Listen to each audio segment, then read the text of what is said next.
Hello, it's Joypad of the day, and today we're looking at the Sega Dreamcast pad. Interesting gizmo, and I think what I find most interesting about this is just how similar it is to this, which is the Sega Saturn 3D Knights pad thing. It's very nearly a straight copy, or at least it's a very obvious progression in that you have the D-pad there, though they've gone for, well, it's a slightly different design. Any better?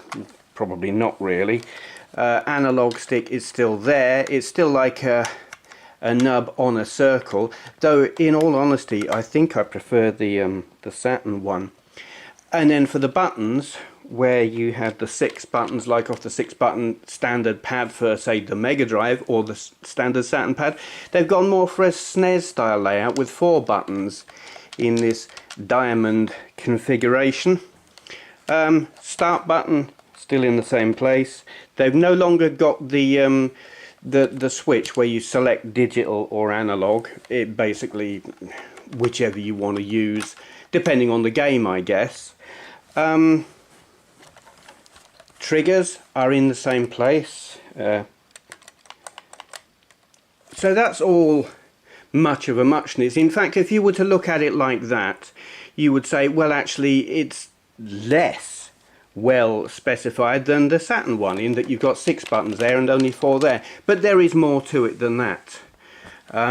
You have got these here doofers on the back. That is a rumble pack. This is the memory thing, which is actually really cool,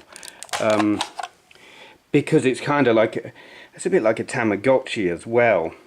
You can play mini games on these if the batteries weren't flat, which they are. So it's got like some kind of flash RAM in there, which works whether the batteries are flat or not.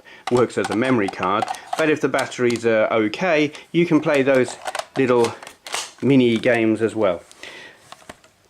All of those combined, I mean, my God, it makes for a big, clunky looking thing. I mean, that's kind of ridiculous. But it works. There are some things I dislike about this. I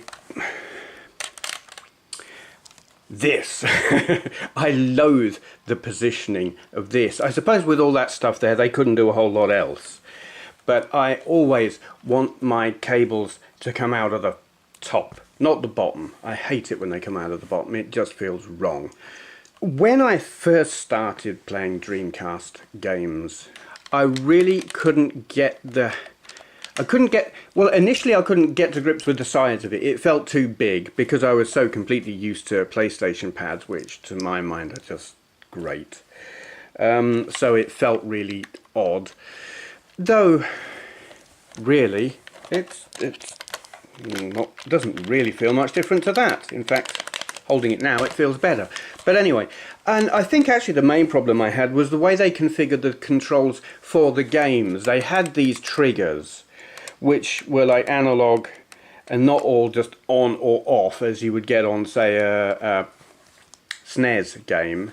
You know, how far you pull it affects how much effect it has on the game. So on racing games, and I think this is where I had the problem with racing games, accelerate, brake, manual gears, you know, first, second, third, fourth, something like that. No, I just couldn't get to grips with that at all. I later found that yes, you can configure the controls more to your liking, which was then good because it was like steering, I don't know, up, down, accelerate, brake. That worked for me and I was happy after that. Yeah, so while I initially didn't like it, it has grown on me quite a lot. And I do actually really like that. The little window there for the memory doofer. You know, it'll play mini games on there, but it also shows you if it's doing anything. You know, if it's storing game saves or something like that. It's just a cool little extra feature that I like. So, very, very obvious progression from this. A logical progression. In some ways it's slightly a lesser, you lose some control options due to the fewer buttons, but I don't know, all the other features add up to make it a better pad really, though I still prefer the analog of the other one. But that's just me being picky. It is a good pad, and a good logical progression. We will be following this progression one more generation on the next video. You will probably know what I'm going to be referring to, and in fact there's going to be a link down there which was sent to me by John Andrew Thomas 1981. Big thank you, John. Which shows the logical progression of gamepad right through from like the very start to where we are now, and it's a really interesting, it's just a picture, but it's really interesting and well worth going and taking a look at. Okay, that's it, I think. Thank you for watching.